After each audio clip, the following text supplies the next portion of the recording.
Assalamualaikum warahmatullahi wabarakatuh. Hari ini saya akan sedikit membahas mengenai COVID-19 ya, terutama seperti yang sudah dikatakan tadi oleh Pastor mengenai beberapa perkembangan ya terkait dengan rapid test dan bagaimana cara mengatakan diagnosis ya. Penyakit ini memang merupakan hal yang baru ya, tidak hanya di Indonesia, juga di dunia. Pertama kali muncul di Wuhan ya, semua sudah pada tahu, semua muncul di Wuhan.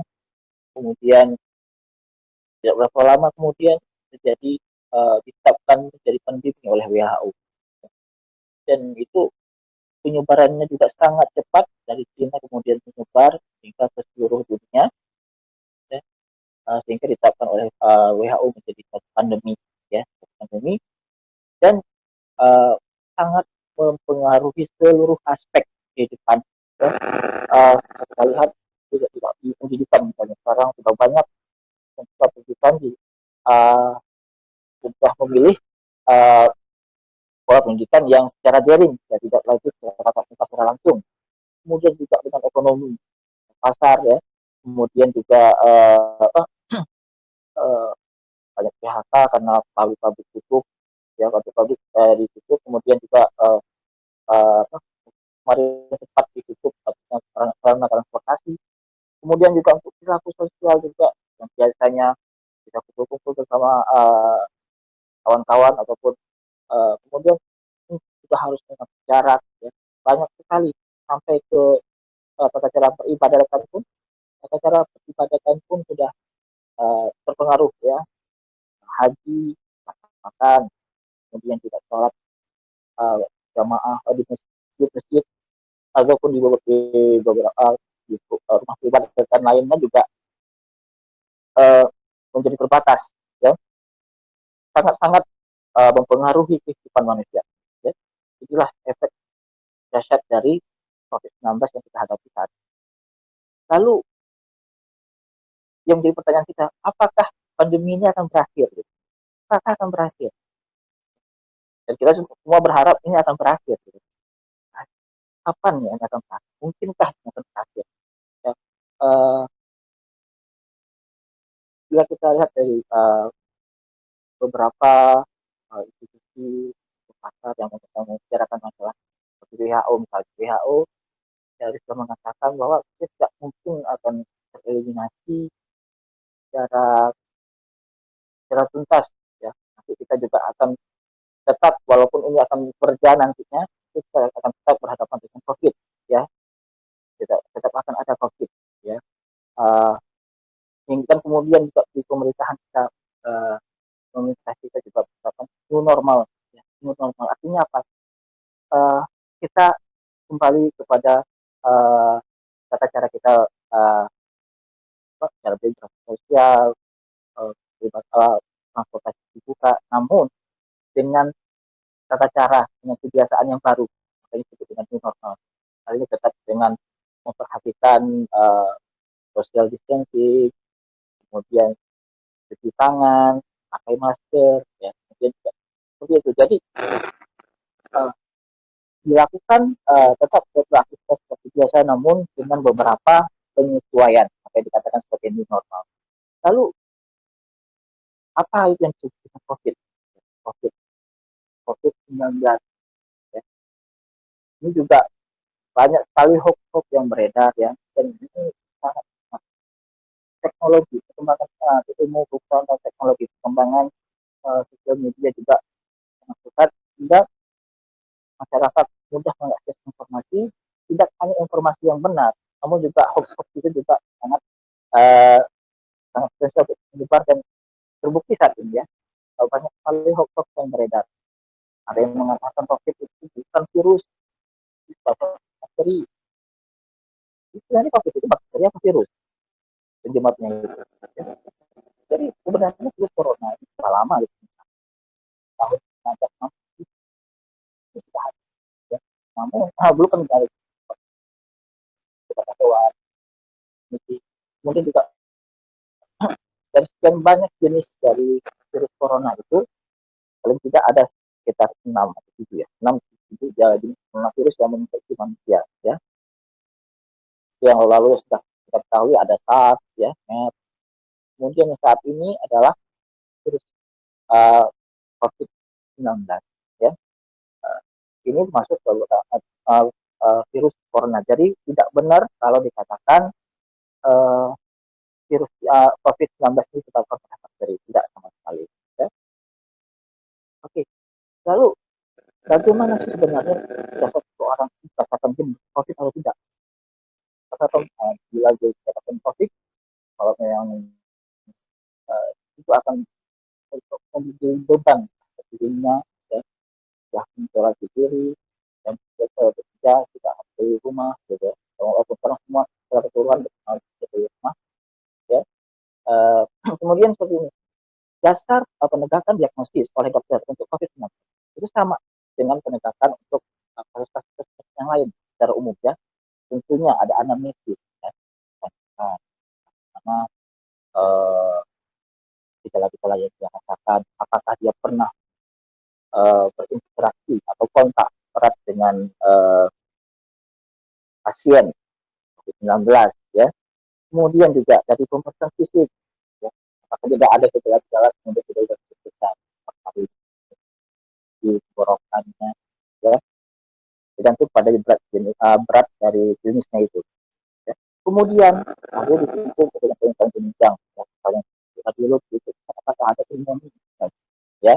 Kemudian juga dari pemeriksaan darah rutin, makanya setiap dari rumah sakit darah rutin dan juga orangnya.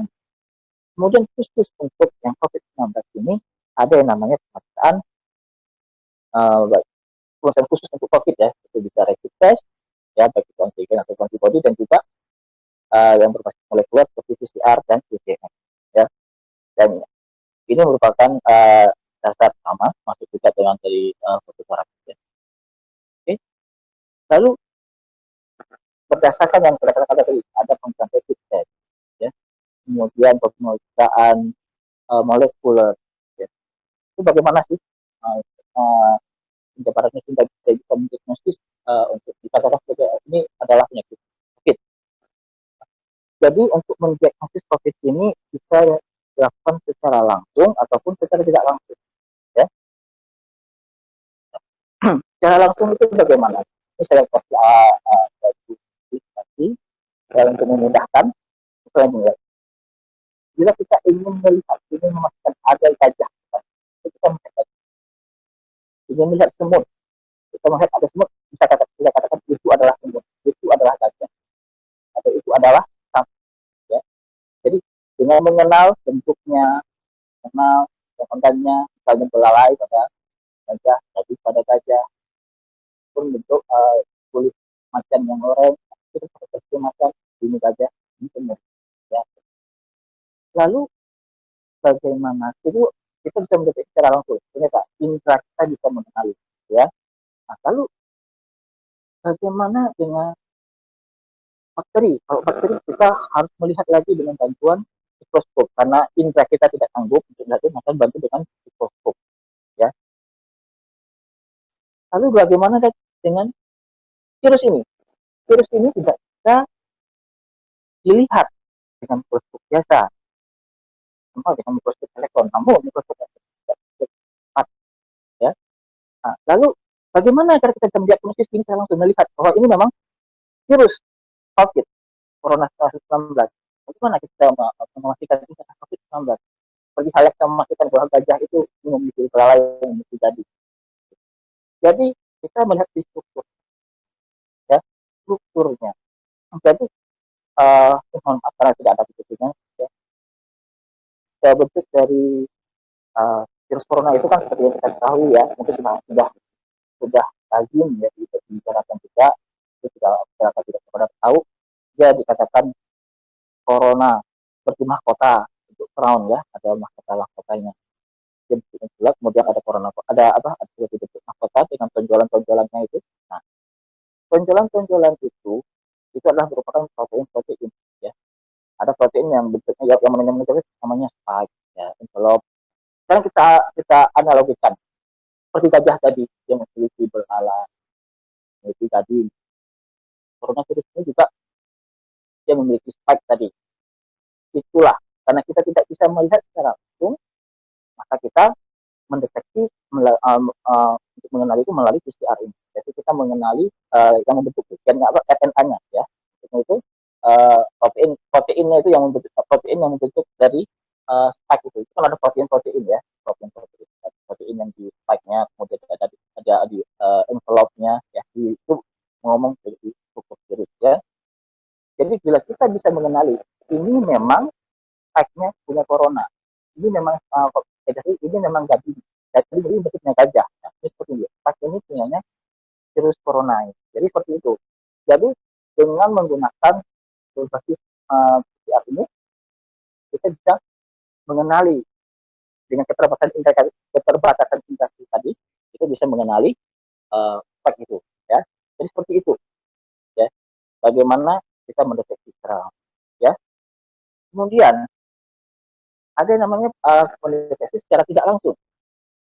Bagaimana itu mendeteksi secara tidak langsung? Jadi kita menilai uh, respon tubuh kita terhadap virus itu.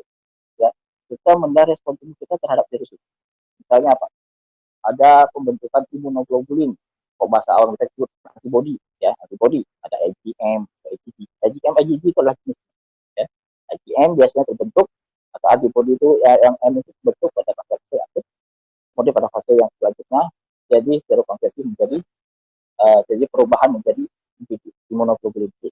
Ya. Ataupun kita melihat kerusakan ya akibat virus ini, misalnya ada gambaran pneumonia, ya ada paru pada foto ronsen, ya seperti itu. Nah, kemudian lalu bagaimanakah uh, perbedaan antara yang PCR tadi dengan kemudian dengan yang rapid test tadi? Bagaimana perbedaannya apa itu? Uh, yang mana sih? Apakah tidak dibilang dikatakan rapid test itu tidak akurat? Ya, yang lebih bagus adalah PCR seperti itu. Bagaimana bisa dikatakan seperti itu? Ya, pada dasarnya yang paling baik adalah PCR.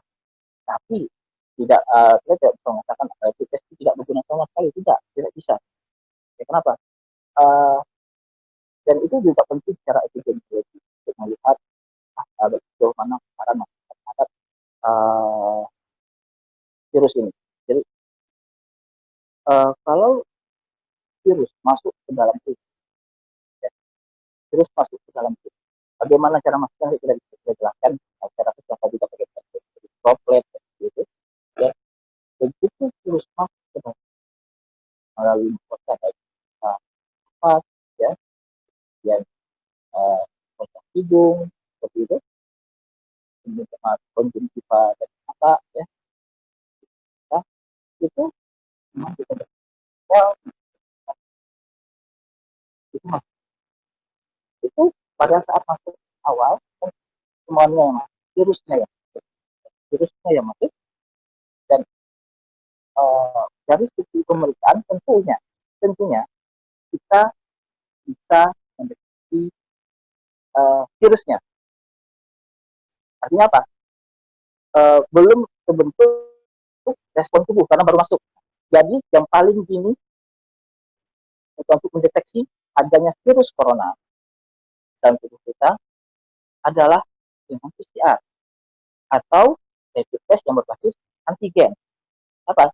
Karena tubuh kita sudah terpapar dengan virus, artinya virus itu sudah ada dalam tubuh kita, dan dengan menggunakan alat tadi, dengan menggunakan metode tadi untuk mengenali seperti tadi kita katakan tadi gajah dikenali tadinya, seperti itu. Ini dikenali ini adalah coronavirus. Nah, itu kita bisa mendeteksi lebih awal. Sedangkan kalau untuk imunoglobulinnya atau antibodinya itu belum terbentuk. Ya, jadi pada fase awal itu uh, kita bisa mengenali uh, dari PCR atau itu lebih cepat. Ya, tapi tentu setiap permintaan itu punya kelebihan dan kekurangan. PCR alat mahal, semua tempat. Ya, kemudian rapid ini baru beberapa saat hari kemudian baru terbentuk antibodi. Setelah kuman masuk, tubuh mengenali, kemudian memberikan reaksi terhadap virus yang masuk supaya bisa dihilangkan. Tubuh kita mengenali kemudian membentuk antibodi yang sesuai, yang spesifik, yang khusus untuk coronavirus, ya, yang khusus. Karena ini melibatkan ada namanya sistem imun yang adaptif, ya, namanya ada sistem imun pada sistem imun bawah yang alami dan ada yang sistem yang adaptif. Yang adaptif ini sudah khusus uh, membentuk proteksi terhadap kuman tertentu.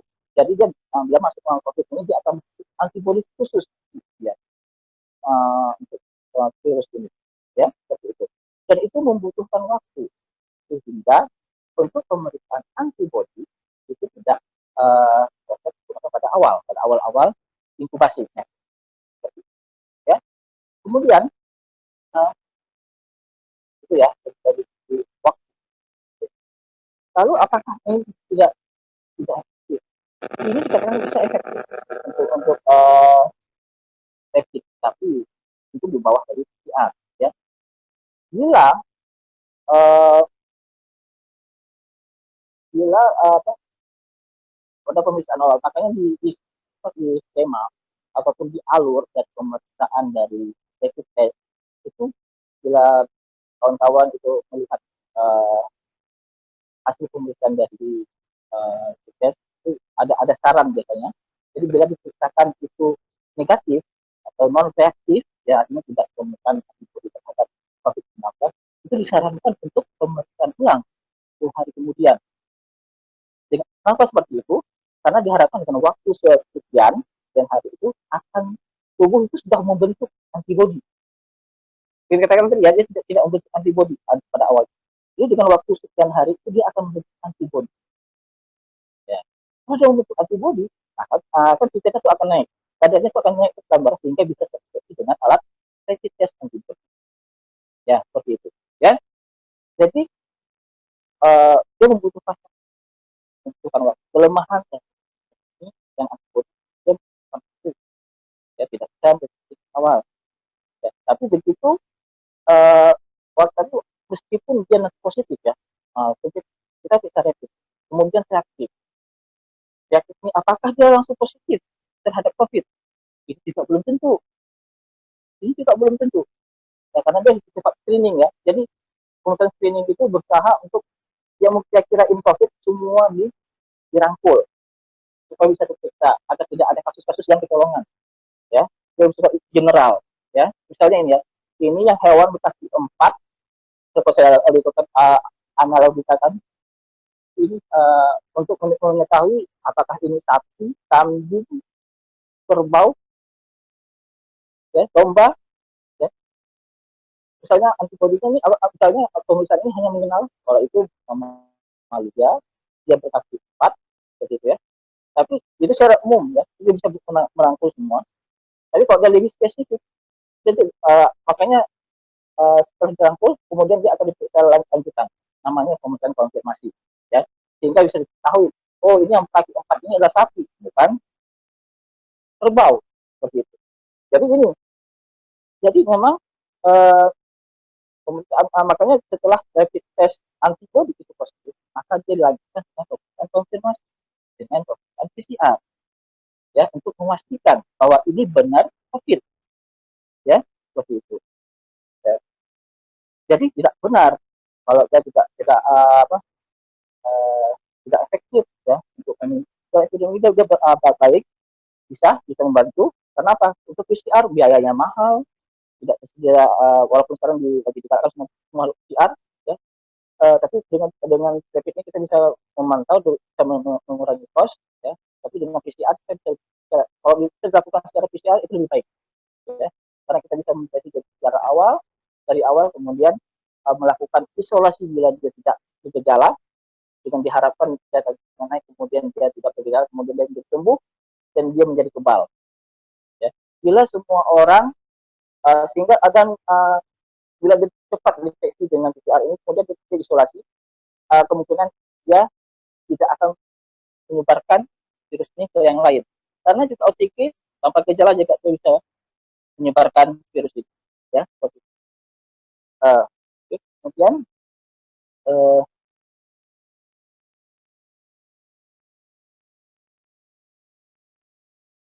lalu bagaimana uh, virus ini masuk ke tubuh kita? Ada orang yang uh, tanpa gejala, ada orang dengan gejala ringan, ada yang sampai gejala berat, ada anak-anak.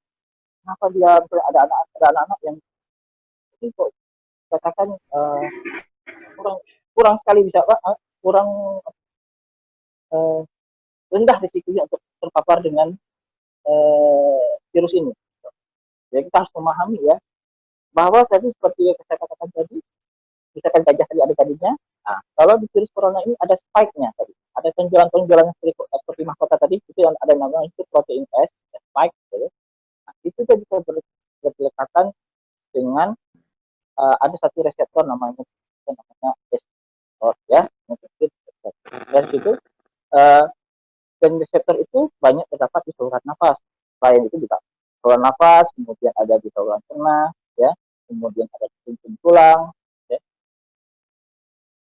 Karena kebanyakan di saluran nafas, maka gejalanya lebih banyak di saluran nafas, ya, seperti gejala kemudian makanya karena sedangkan pada anak-anak kenapa sih?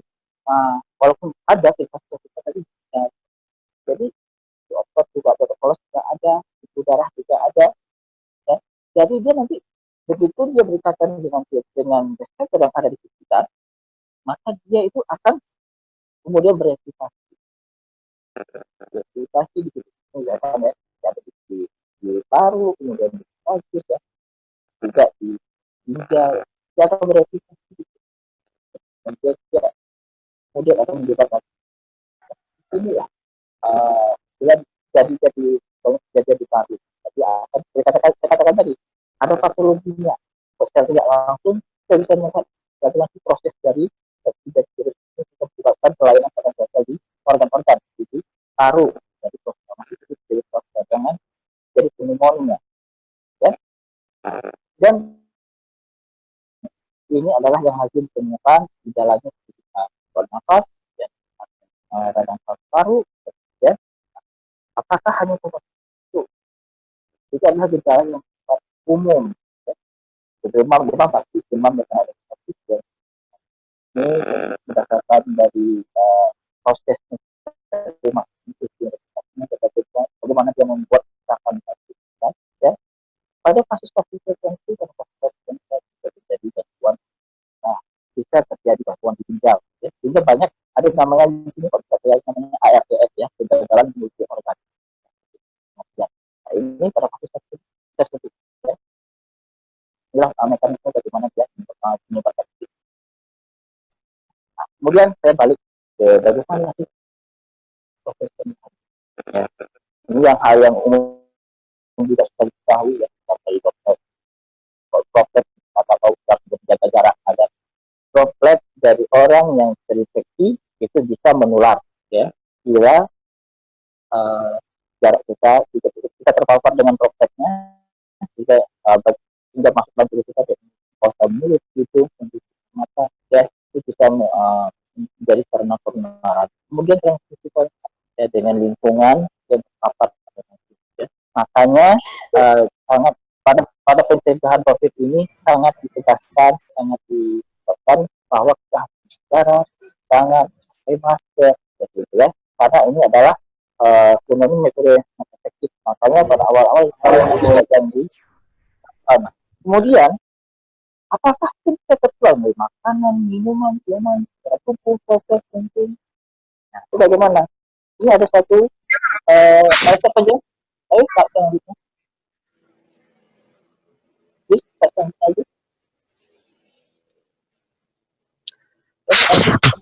Lanjut. Lanjut. Boleh. Ini bisa kita lihat di sini, ya, bahwa seperti di saliva, di air liur kita, kemudian di feses dari kotoran, itu ternyata virus COVID ini tidak ya bisa terjadi. Kalau tidak terjadi, tapi sejauh mana dia bisa menularkan, tapi yang jelas dia berpotensi untuk menularkan. Tapi untuk cairan tubuh data yang lain seperti cairan tubuh, mata, seperti derma, cairan ya, itu belum ada. Oke, lanjut, lanjut. Terima kasih. Saya pemaparan saya, mohon maaf ya karena kita buat tadi kita tidak bisa ditampilkan tidak tadi. Mungkin bisa kita lanjutkan untuk banyak apa tanya jawab. Oke, silakan saya kembali. Iya, terima kasih Dr. Zubir atas pemaparannya. Mohon maaf ya dok, tadi ada sedikit kesalahan. Nggak sedikit sih, banyak sih kesalahan teknis ya dok. Ya, jadi kita buka sesi tanya jawab untuk 3 penanya ya. Nanyanya jangan sekitar yang lain ya, di luar dari apa yang dibahas Dr. Zubir, yaitu mengenai pemeriksaan pada COVID-19 ya, termasuk hoax-hoax yang mungkin beredar, mungkin bisa ditanyakan ke Dr. Zubir apakah benar, apakah keliru, seperti itu ya. Silakan di chat, nanti saya bacakan.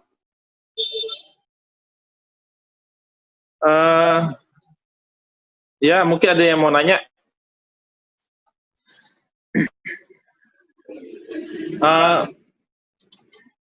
Kalau saya Dr. Zubir mau sedikit nanya dok.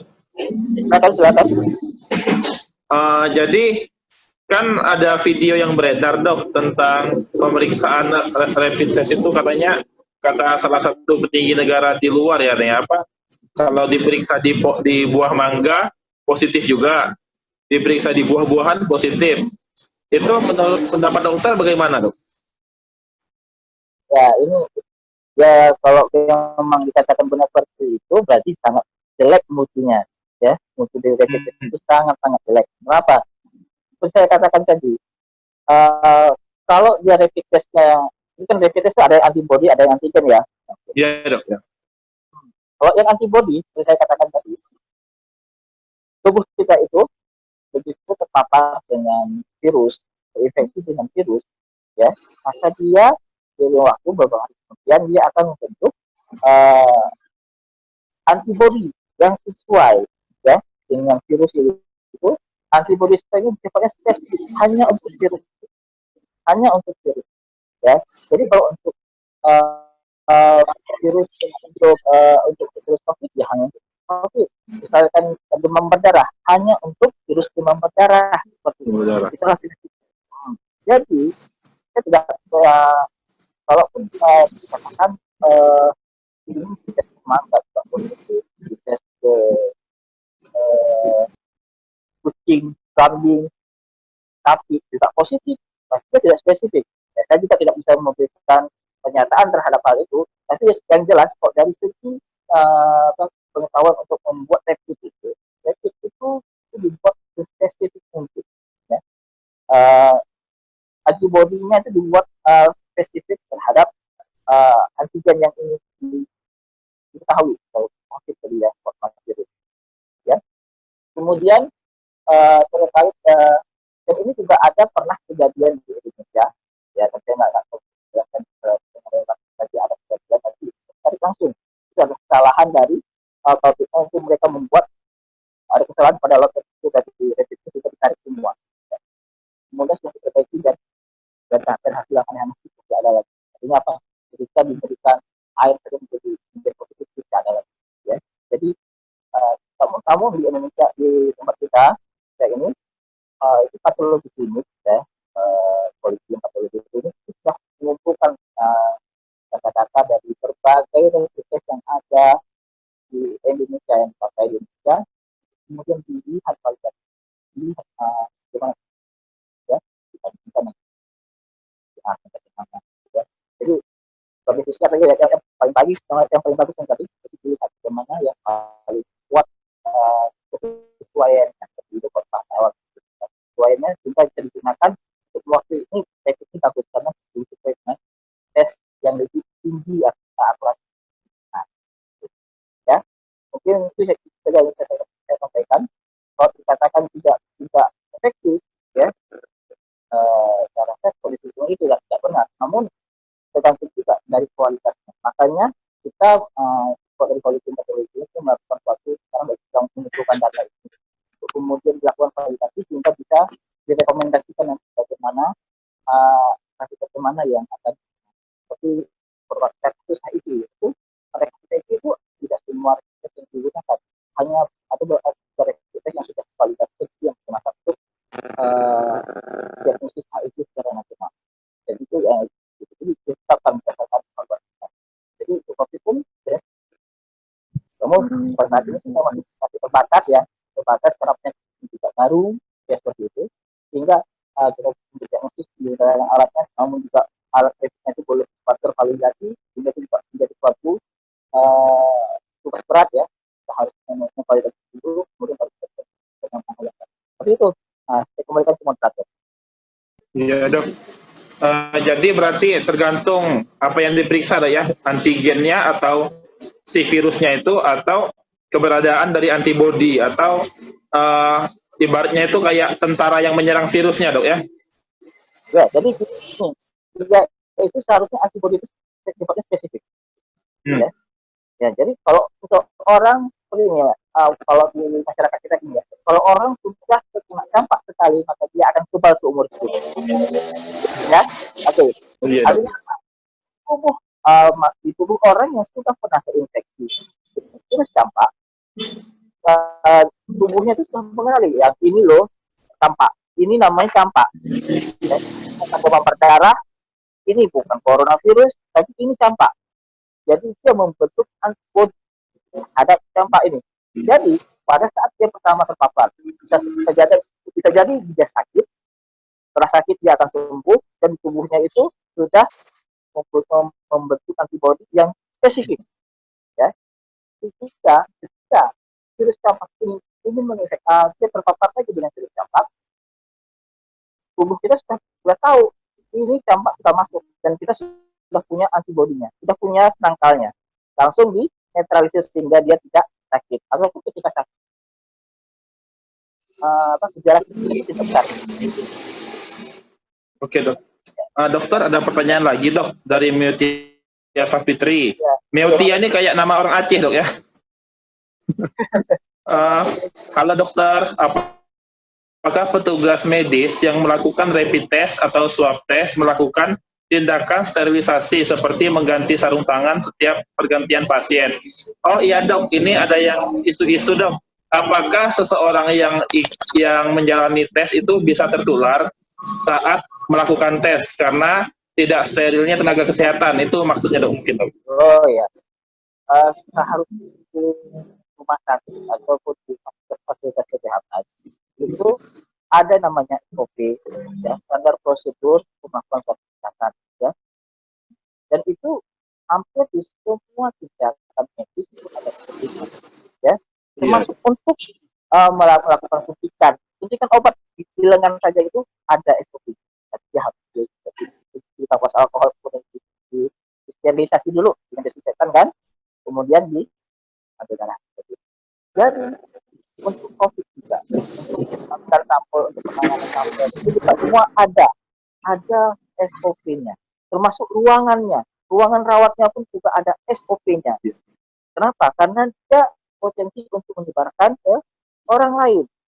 Orang lain bukan hanya pasien-pasien yang ada di rumah sakit, juga ke petugas. Hingga petugas kesehatan pun harus memproteksi dirinya. Ya.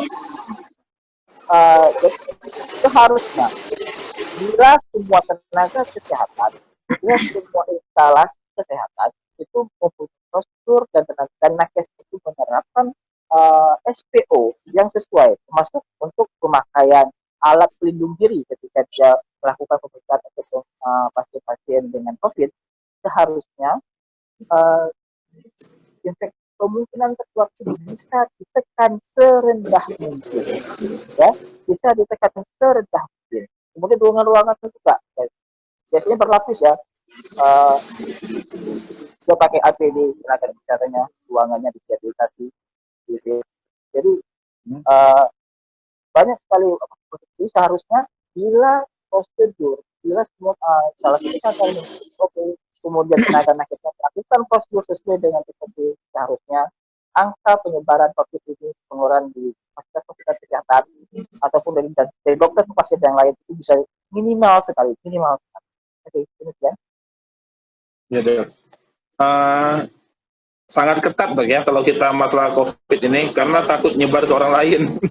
Ya, bukan hanya menyebar ke orang lain, dokter tenaga kesehatannya juga takut, ya kan? Iya, Makanya juga benar Dok. memperlakukan proteksi yang kuat. Seperti itu.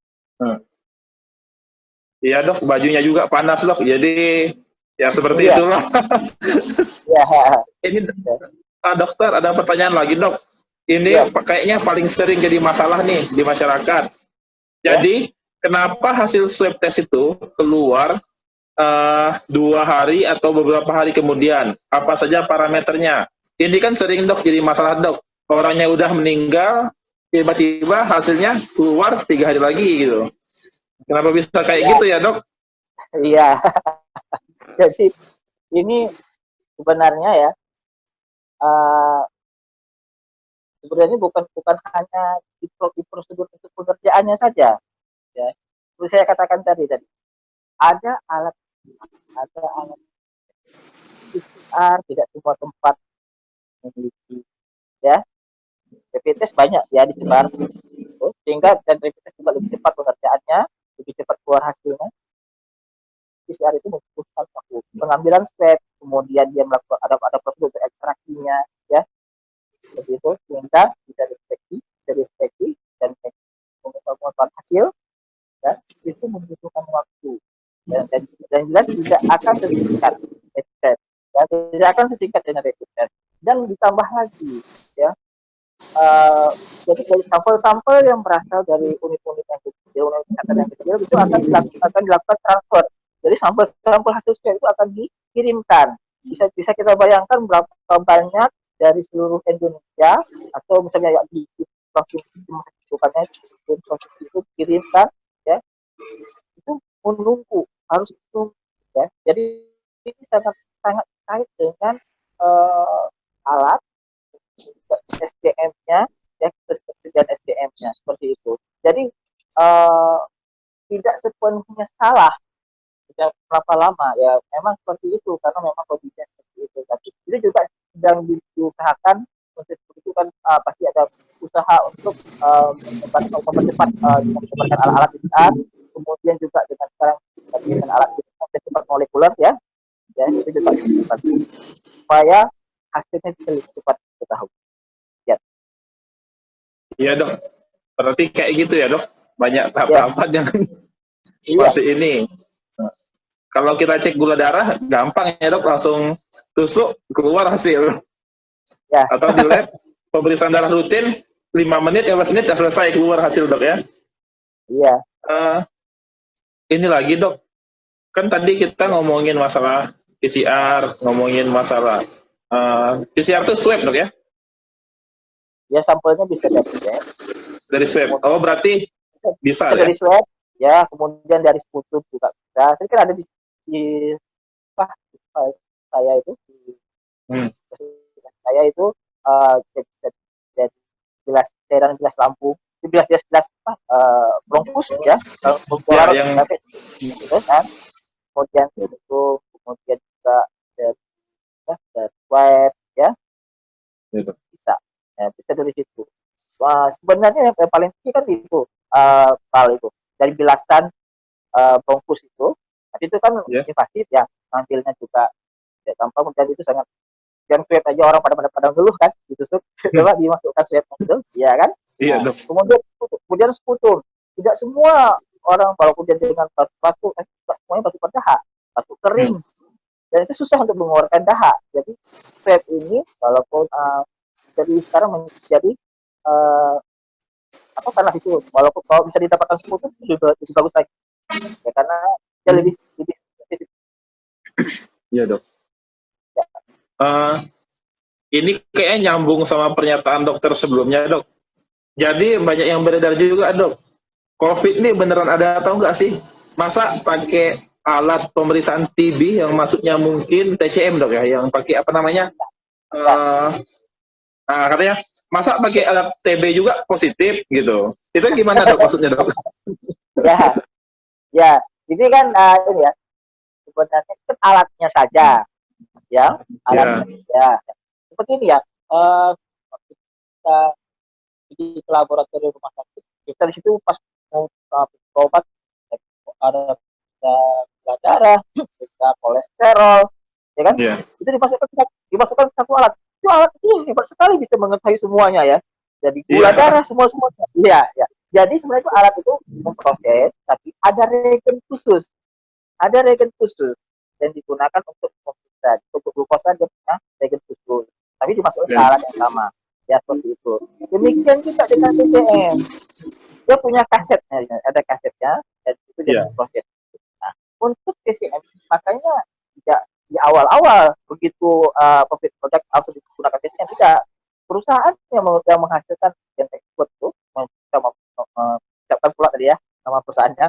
Jadi alat TCM itu mereka memproduksi dulu kasetnya itu yang sesuai untuk COVID. Nah, jadi kaset dok ya kasetnya. jadi bentuk seperti kaset. Iya, Ya, jadi semua prosesnya berlaku dalam kaset.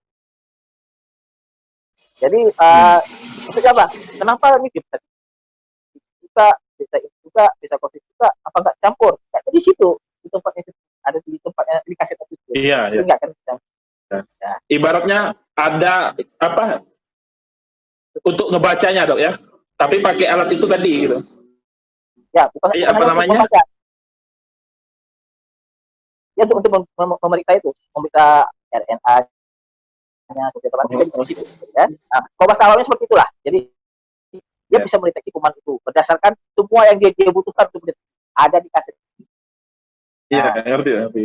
okay. Artinya bukan bukan dengan TB-nya positif, tapi memang dia ada satu apa namanya kayak kasetnya itu yang gonta ganti dok ya. Kalau untuk TB Ya, ini, untuk COVID ini gitu ya. ya. Tapi kita untuk orang rapid test kan rapid test yang glukosa yang di awam di masyarakat kan rapid test untuk glukosa diambil yang untuk glukosa. Kalau Ya, untuk asam uratnya tidak boleh tukar. Ya, karena ya itu benar dok. khusus untuk itu. Demikian juga untuk dengan alat itu. Dan tidak dari itu kalau yang untuk COVID ya untuk COVID tidak bisa dipakai yang COVID dengan yang TB tidak bisa begitu. Iya. Semoga diketahui banyak orang dok. Ya, Soalnya jadi omongan juga kan di luar. ya, ya, yang dibilang bohong kita dok, bukan yang lain. ya, Eh, kalau itu yang masalah pemeriksaan dok ya. ya, Kalau ini ada pertanyaan lagi dok, tapi masalah herd immunity, terus masalah dexamethasone, itu nanti ada dokter penyakit dalam yang bahas itu. Jadi bukan di dokter Zubir dok ya. Dokter Zubir khusus untuk pemeriksaan.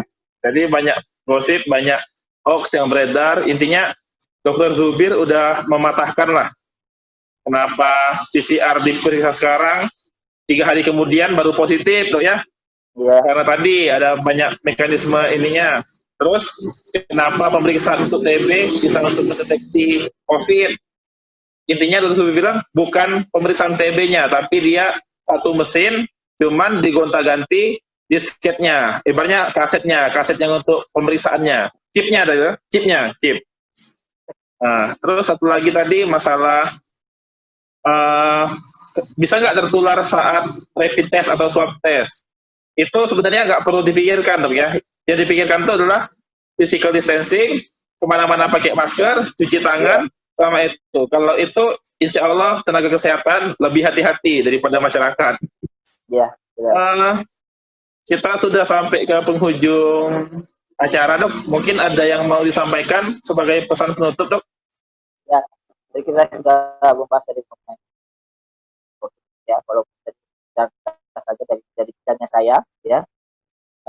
Mohon maaf dok, mohon maaf dok, suaranya kurang jelas dok. Ya, baik. Jadi, jadi kita sudah bahas COVID-nya jadi bidang saya ya. Dan diagnosis, ya. Bar, jadi yang penting sekali dan teman terus jadi kita sangat berat, jadi tidak perlu panik. Jangan panik. Ya, tapi waspada. Harus waspada, tetap menerapkan pola hidup sehat, jaga jarak, jangan ya. Bila jadi tidak perlu takut bila memiliki gejala silahkan ke kesehatan atau ya saja. Iya dok. Jadi terima kasih Dok Zubir ya. Makasih banyak dok. Mohon maaf nggak waktunya. Jadi itu penyampaian dan arahan dari Dr. Zubir. Semoga bermanfaat bagi kita semua dan teman-teman bisa menyebarkan pesan yang memang benar dok ya. Jangan sampai hanya membaca dari satu berita sepotong-sepotong, tapi memang kita harus klarifikasi dari ahlinya yang memang berkecimpung di situ. Oh maaf dok, ini dok, berapa lama masa berlaku hasil rapid test maupun swab test? Kalau ini rapid test 3 hari dok ya? Ya, itu kan ditetapkan oleh regulator ya, yang menetapkan regulasi ya. Ya, jadi memang kalau yang saya tahu itu 3 hari untuk rapid test, 7 hari untuk swab. Ya. Ya, seperti itu. Yang itu sudah didapatkan. Intinya yang bikin itu bukan medis, tapi regulasi dari pemerintah dok ya? Ya, karena begini ya, misalkan hari ini saya diperiksa negatif, saya diperiksa hari ini negatif, nah itu berlaku 3 hari, tapi ternyata setelah saya pulang dari rumah sakit, setelah pulang di tempat pemeriksaan, saya temu teman lama saya nggak tahu ternyata dia terinfeksi dengan COVID misalnya, ya kan? Iya benar. Ya seperti itu. Jadi itu sebenarnya berlaku di saat itu kan gitu. Ya kan, kemudian setelah dia keluar dia bisa terinfeksi lagi, ya kan? Benar, ya, benar, apalagi benar. Ya.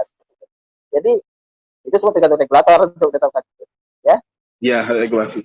Sama kayak ini dok, kok hamil wajib rapid test, operasi wajib rapid test, sama itu juga dari regulasi dan juga kewaspadaan universal dok ya. Iya, karena penyakit ini karena begitu tenaga kesehatan terinfeksi, rumah sakit bisa tutup dan itu bisa menghambat pelayanan kesehatan. Benar. Rumah sakit bisa tutup. Ya. Oke. Demikian guys. Oke dok, intinya itu sudah cukup ya dok. Nanti kita upload di YouTube, jadi semua bisa nonton penjelasan dari Dr. Zubir. Terima kasih banyak dok atas arahannya. Semoga dokter sehat selalu. Amin dok. Assalamualaikum ya. Kita tutup. Sekian. Assalamualaikum warahmatullahi wabarakatuh. Waalaikumsalam.